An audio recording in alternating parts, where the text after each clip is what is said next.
യുദ്ധ സാഹചര്യങ്ങളെ ആകെ മാറ്റിമറിക്കുന്ന തരത്തിൽ ചരിത്രത്തിലാദ്യമായി ലെബനനിൽ നിന്ന് ഇസ്രായേലിന്റെ തന്ത്രപ്രധാന സൈനിക ബഹിരാകാശ കേന്ദ്രത്തിനു നേരെ ഹിസ്ബുള്ള സ്കഡ് ബാലിസ്റ്റിക് മിസൈൽ പ്രയോഗിച്ച വാർത്ത ആഗോളതലത്തിൽ വലിയ ചർച്ചയായിരിക്കുകയാണ്. ഇസ്രായേലിന്റെ സൈനിക കരുത്തിന്റെയും ബഹിരാകാശ ഗവേഷണത്തിന്റെയും സ്ഥിരാകേന്ദ്രമായ പാൽമാച്ചിം എയർബേസിനെ ലക്ഷ്യമിട്ടാണ് ഈ ആക്രമണം നടന്നിരിക്കുന്നത്. ഹിസ്ബുള്ളയുടെ ആയുധ ശേഖരത്തിൽ സ്കഡ് മിസൈലുകൾ ഉണ്ടെന്ന നേരത്തെ റിപ്പോർട്ടുകൾ ഉണ്ടായിരുന്നുവെങ്കിലും ഒരു യുദ്ധ സാഹചര്യത്തിൽ അവ ഇസ്രായേലിന് നേരെ പ്രയോഗിക്കുന്നത് ഇതാദ്യമായാണ്. ഇത് മേഖലയിലെ സംഘർഷം പുതിയതും അപകടകരവുമായ ഒരു തലത്തിലേക്ക് വളർന്നതിന്റെ വ്യക്തമായ സൂചനയാണ്. സാധാരണയായി ഹിസ്ബുള്ള ഉപയോഗിക്കാറുള്ള ചെറിയ റോക്കറ്റുകളിൽ നിന്നോ ഡ്രോണുകളിൽ നിന്നോ തിരിച്ചും വ്യത്യസ്തമാണ് സ്കഡ് മിസൈലുകൾ. അത്യാധുനിക ഗൈഡൻസ് സംവിധാനങ്ങളാണ് പരിഷ്കരിക്കപ്പെട്ട ഈ മിസൈലിന് ദീർഘദൂര പരിധിയും അതീവ വിനാശശേഷിയുമുണ്ട്.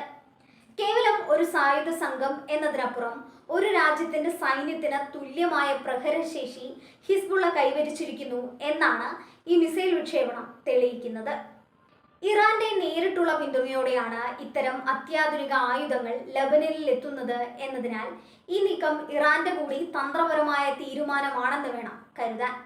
ഇസ്രായേലിനെ സംബന്ധിച്ചിടത്തോളം പാൽമാച്ചിം എയർബേസ് തകർക്കപ്പെടുക എന്നത് സങ്കല്പിക്കാൻ പോലും കഴിയാത്ത കാര്യമാണ്. ഇസ്രായേലിന്റെ മിസൈൽ പ്രതിരോധ സംവിധാനങ്ങളുടെയും ഉപഗ്രഹ വിക്ഷേപണങ്ങളുടെയും കേന്ദ്രമായ ഇവിടെ നടന്ന ആക്രമണം അവരുടെ പ്രതിരോധ കവചമായ അയൺ ഡോമിന് മേലുള്ള വലിയൊരു വെല്ലുവിളിയാണ്.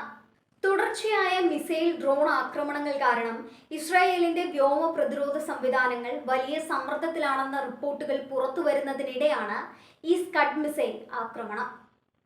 കരയുദ്ധം തീവ്രമാകുന്ന സാഹചര്യത്തിൽ സ്കഡ് പോലെയുള്ള വമ്പൻ ആയുധങ്ങൾ കളത്തിലിറങ്ങുന്നത് പശ്ചിമേഷ്യയെ ഒരു പൂർണ്ണ യുദ്ധത്തിലേക്ക് നയിച്ചേക്കുമെന്ന ഭീതി വർദ്ധിപ്പിക്കുന്നുണ്ട്. ഹിസ്ബുള്ളയും ഇറാനും മറ്റ് സഖ്യകക്ഷികളും ഒരേ സമയം വിവിധ മുന്നണികളിലൂടെ ഇസ്രായേലിനെ ആക്രമിക്കുന്നത് പ്രതിരോധിക്കാൻ അമേരിക്കയുടെ സഹായം കൂടുതൽ ആവശ്യമായി വരും. അത്യാധുനിക ആയുധങ്ങൾ ഇത്തരത്തിൽ പരസ്യമായി ഉപയോഗിക്കപ്പെടുന്നത് വരാനിരിക്കുന്ന ദിവസങ്ങളിൽ വലിയ സൈനിക നീക്കങ്ങൾക്കും തിരിച്ചടികൾക്കും കാരണമായേക്കും. ഹിസ്ബുള്ളയുടെ ഈ സ്കഡ് മിസൈൽ പ്രയോഗം വെറുമൊരു ആക്രമണം മാത്രമല്ല, മറിച്ച് ഇസ്രായേലിന്റെ അജയ്യതയ്ക്ക് നേരെയുള്ള നേരിട്ടുള്ള പ്രഹരമാണ്.